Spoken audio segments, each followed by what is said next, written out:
مبارک صورت میں اللہ تبارک و تعالی کی عبادت کو خالص کرنا مقصود ہے کہ عبادت صرف اللہ کے لیے ہو، خالص اللہ کے لیے ہو، اس کے ساتھ کوئی ملاوٹ نہ ہو، اس لیے اس کو سورۃ الاخلاص کہتے ہیں۔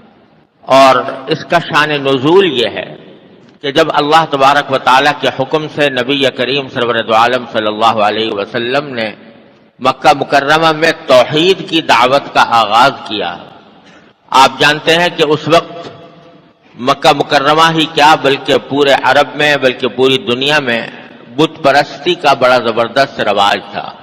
لوگ اپنے ہاتھوں سے بت بناتے اور ان کو پوجتے تھے، ان کو اپنا مشکل کشا، حاجت روا، کارساز سمجھتے تھے۔ کسی بت کے بارے میں سمجھتے تھے کہ یہ ہمیں رزق دیتا ہے، کسی بت کے بارے میں سمجھتے تھے کہ یہ ہمیں ہماری صحت دیتا ہے، شفا دیتا ہے، کسی بت کے بارے میں سمجھتے تھے کہ یہ ہمیں اولاد دیتا ہے۔ تو بہت سارے خداؤں کو، اپنے من گھڑت خداؤں کو معبود بنایا ہوا تھا اور انہی کی عبادت کرتے تھے۔ اللہ تبارک و تعالیٰ کے حکم سے جب نبی کریم سرور دو عالم صلی اللہ علیہ وسلم نے توحید کی دعوت کا آغاز کیا تو لوگوں کو یہ سمجھانے کی کوشش کی کہ ارے بھائی، یہ تو بت تم نے خود اپنے ہاتھوں سے بنائے ہیں، یہ کیسے تمہاری مشکل دور کر سکتے ہیں، کیسے تمہاری حاجتیں پوری کر سکتے ہیں؟ حاجتیں تو وہی پوری کر سکتا ہے جس نے اس پوری کائنات کو پیدا کیا ہے، جو تمہارا بھی خالق ہے، تمہارے آباء و اجداد کا بھی خالق تھا، جو آسمان و زمین اور پہاڑ اور دریا اور ہوائیں اور موسم سب اسی کے پیدا کیے ہوئے ہیں۔ تو عبادت اسی کی کرنی چاہیے، کسی اور کی نہیں۔ لا الہ الا اللہ کے معنی یہی ہے، اللہ کے سوا کوئی بھی عبادت کے لائق نہیں۔ یہ دعوت آپ نے پیش کی تو بعض جاہل قسم کے مشرکوں نے اس کے جواب میں رب تعالی ہے اور اس کے سوا کوئی معبود نہیں ہے، تو ان جاہلوں نے یہ سوال کیا کہ وہ اللہ میاں کس چیز کا بنا ہوا ہے؟ اس واسطے کہ یہ بت تو ہمیں نظر آ رہے ہیں آنکھوں سے کہ یہ فلاں چیز کے بنے ہوئے ہیں، تو ہم ان کی پرستش کرتے ہیں، لیکن جس اللہ کی طرف آپ دعوت دے رہے ہیں وہ کس چیز کا بنا ہوا ہے؟ بعض نے تو یہ سوال کیا جاہلوں نے، اور بعض نے یہ سوال کیا کہ اللہ تبارک و تعالیٰ کا نسب نامہ کیا ہے، نسب شجرہ نسب کیا ہے ان کا، اللہ میاں کا؟ کیونکہ دنیا میں ہم جب کسی انسان کے بارے میں معلومات حاصل کرتے ہیں تو پوچھتے ہیں بھئی تم یہ کس کے بیٹے ہو، تمہارا باپ کون تھا، باپ کون تھا، دادا کون تھا، پردادا سگردادا، تو اس کا نسب ہمیں معلوم ہوتا ہے۔ تو اللہ میاں کا کیا نسب ہے، وہ کس کے بیٹے ہیں اور کس کے پوتے ہیں؟ تو اس طرح کے فضول جاہلانہ سوالات کیے، حالانکہ ذرا سی بھی عقل ہو تو آدمی سوچ لے کہ اگر اللہ میاں بھی یہ پیتل اور لوہے اور یہ سونے سے بنے ہوئے ہوں تو اس کا مطلب یہ کہ وہ خدا تو نہ ہوئے۔ خدا تو وہ ہوتا ہے کہ جو کسی چیز سے بنا کا محتاج نہیں ہوتا، سب اس کے محتاج ہوتے ہیں، کوئی اس کا محتاج نہیں ہوتا۔ تو اگر سونے کے بنے ہوئے ہوتے تو اس کا مطلب ہے کہ سونا پہلے وجود میں آیا اور اللہ میاں بعد میں وجود میں آئے، اور سونے کو کسی نے ڈھال کے معاذ اللہ تعالیٰ کی شکل میں بنا دیا تو اللہ تعالیٰ وجود میں آ گئے۔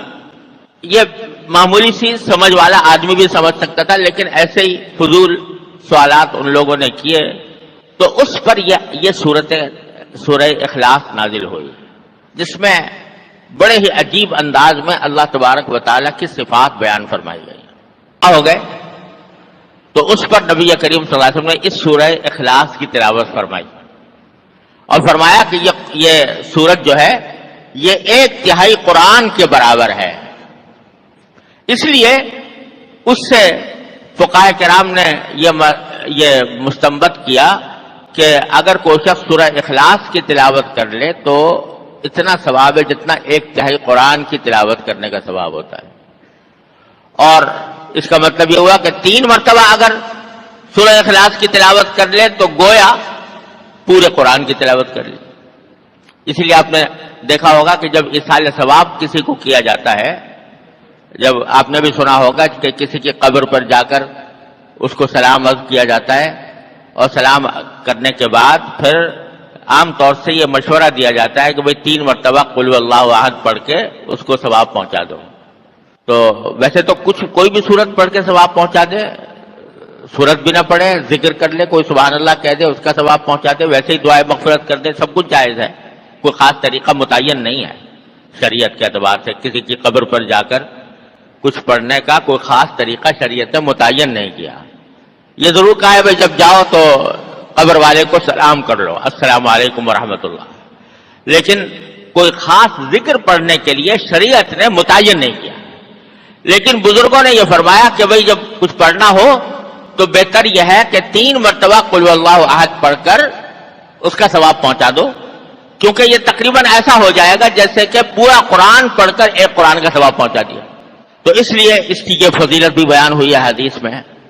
اور ایک حدیث میں آتا ہے کہ ایک صحابی تھے، وہ بکثرت نماز میں قل اللہ احد بہت کثرت سے پڑھا کرتے تھے۔ تو حضور اقدس صلی اللہ علیہ وسلم سے نے پوچھا کہ بھئی تم بہت کثرت سے قل اللہ پڑھتے ہو تو اس کی وجہ کیا ہے؟ تو انہوں نے کہا کہ یا رسول اللہ مجھے اس سورت سے محبت بہت ہے، میں اس سورت سے بہت محبت کرتا ہوں تو اس واسطے پڑھتا ہوں۔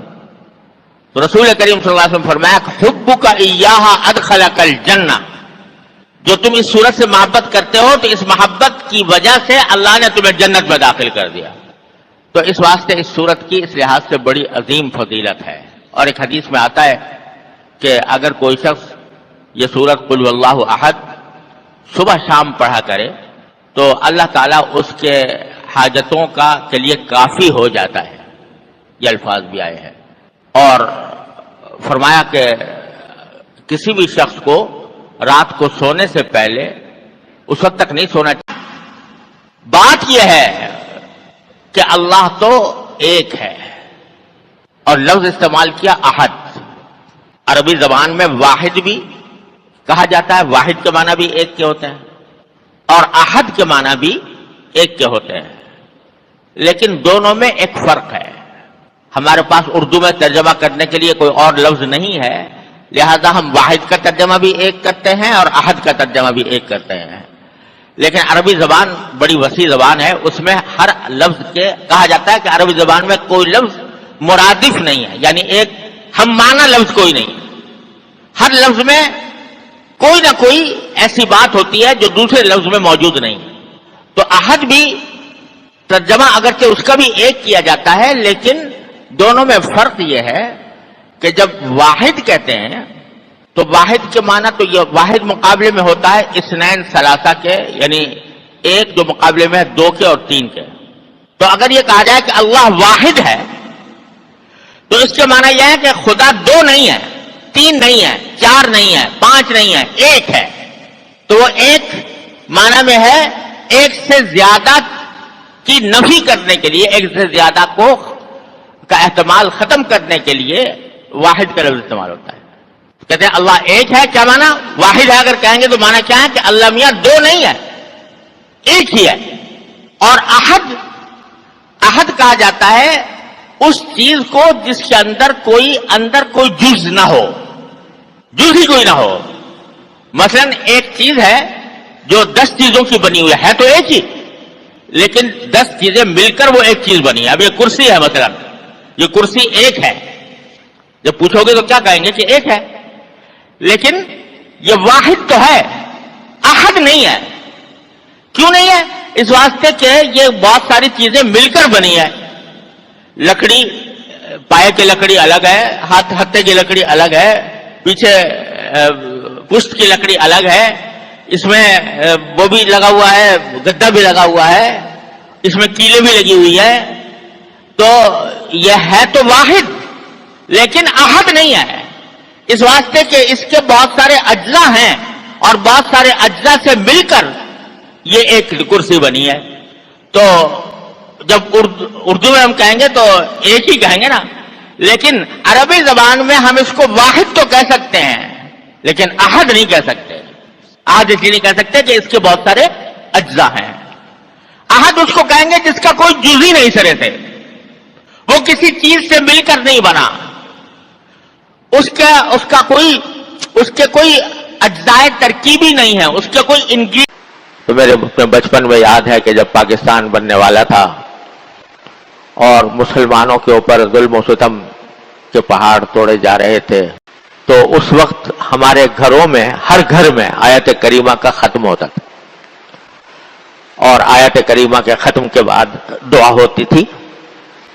ہمارے محلہ تھا دیوبند میں، اس کے ہر گھر میں آیت کریمہ کا ختم ہوا کرتا تھا.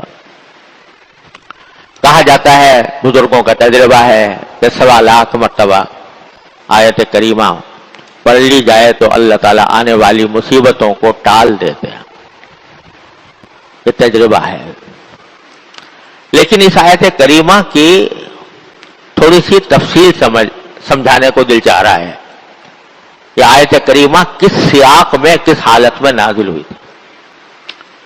قرآن کریم میں اس کا ذکر آیا ہے. یہ آیت ہے قرآن کریم کی، اور واقعہ یہ بیان ہوا ہے کہ آپ سب حضرات جانتے ہیں کہ حضرت یونس علیہ السلام کو اللہ تعالیٰ کی مشیت سے مچھلی نے نگل لیا تھا، اور وہ مچھلی کے پیٹ میں 3 دن انہوں نے گزارے.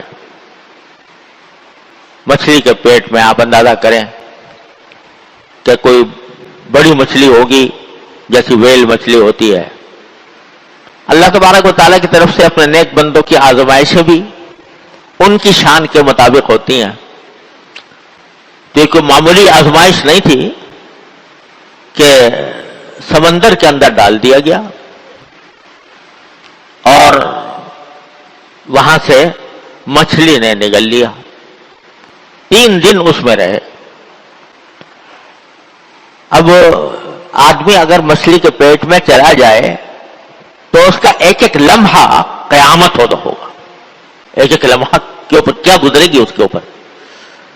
تو اس وقت قرآن کریم کہتا ہے کہ فنادا فی الظلمات، وہ جو مچھلی کے پیٹ میں جو اندھیرے تھے، اندھیریاں تھیں، ان اندھیریوں میں حضرت یونس علیہ السلام نے پکارا، لا الہ الا انت سبحانک انی کنت من الظالمین.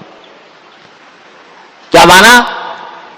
کہ آپ کے سوا کوئی معبود نہیں، کوئی خدا نہیں. سبحانک، آپ کی ذات ہر قسم کے شرک سے پاک ہے. بس کیا کہا؟ لا الہ الا انت، اے اللہ آپ کے سوا کوئی معبود نہیں. یہ ایک عجیب جملہ ہے. اس میں در حقیقت سب کچھ پنہا ہے. لا الہ الا انت کے معنی یہ ہے کہ اس کائنات میں جو کچھ ہو رہا ہے، جو کوئی واقعہ پیدا وجود میں آتا ہے، ظہور میں آتا ہے، اے اللہ وہ آپ ہی کی مشیت سے آتا ہے. لہذا اگر میں مچھلی کے پیٹ میں گیا تو کسی اور نے نہیں، آپ ہی نے مجھے بھیجا، آپ ہی نے بھیجا. تو پہلے تو یہ اقرار ہے، یہ اعلان ہے کہ چونکہ آپ کے سوا کوئی معبود نہیں، آپ کے سوا کوئی خدا نہیں، آپ کے سوا کوئی مالک نہیں، آپ کے سوا کوئی قادر مطلق نہیں، اس واسطے جو کچھ میرے ساتھ ہوا ہے وہ آپ ہی نے کیا ہے. آپ نے کیا ہے، آپ کی مشیت سے ہوا ہے. اب یہ کہ آپ کی مشیت سے مجھے مچھلی کے پیٹ میں ڈال دیا گیا، تو اس میں ایک شکوے کا پہلو ہو سکتا تھا کہ آپ ہی نے ڈال دیا مجھے اس مچھلی کے پیٹ میں. تو گویا ایک طرح سے شکوہ ہوا کہ میں یہ مچھلی کے پیٹ میں جو گیا وہ آپ نے بھیجا، آپ ہی اس کے ذمہ دار ہیں اور آپ ہی نے مجھے ڈالا ہے. تو شکوے کا جو ایک شائبہ پیدا ہو سکتا تھا اس کو سبحانک کہہ کر دور فرما دیا. سبحانک، آپ ہر عیب سے پاک ہیں، آپ ہر عیب سے پاک ہیں. لہذا آپ نے جو ڈالا وہ کسی ظلم کی وجہ سے نہیں کہ مجھ پر ظلم کرنا مقصود تھا، اور کسی زیادتی کی وجہ سے نہیں کہ مجھ سے کوئی زیادتی کرنی تھی یا کوئی میری بدخواہی پیش نظر تھی. تو لا الہ الا انت، جو کچھ ہوا وہ آپ ہی کی مشیت سے ہوا اور کسی عیب کے بغیر ہوا، کسی نقص کے بغیر ہوا. سبحانک. تو کیا ہوا کہ اقرار ہے ایک طرف اپنی غلطی کا، اپنے طرف سے جو خطا ہوئی اجتہادی، اگرچہ وہ اجتہادی خطا تھی لیکن اس کے اوپر استغفار ہے، اقرار ہے، اور اللہ تعالیٰ کی مشیت پر رضامندی کا بھی اظہار ہے، کیونکہ آپ سبحانک، آپ ہر غلطی سے پاک ہیں، لہذا آپ کے فیصلے میں کوئی نقص نہیں، کوئی عیب نہیں.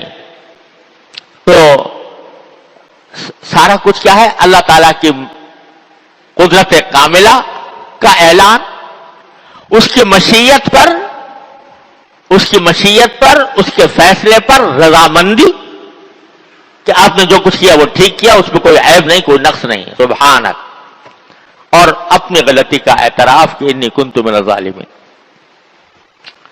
اب یہ جو جملہ فرمایا فنادى في الظلمات لا الہ الا انت سبحانک انی کنت من الظالمین، اس میں لفظوں میں تو کوئی دعا بظاہر نظر نہیں آ رہی. سارا کچھ ایک تو اللہ تعالیٰ کے فیصلے پر رضامندی کا اظہار ہے، اور دوسری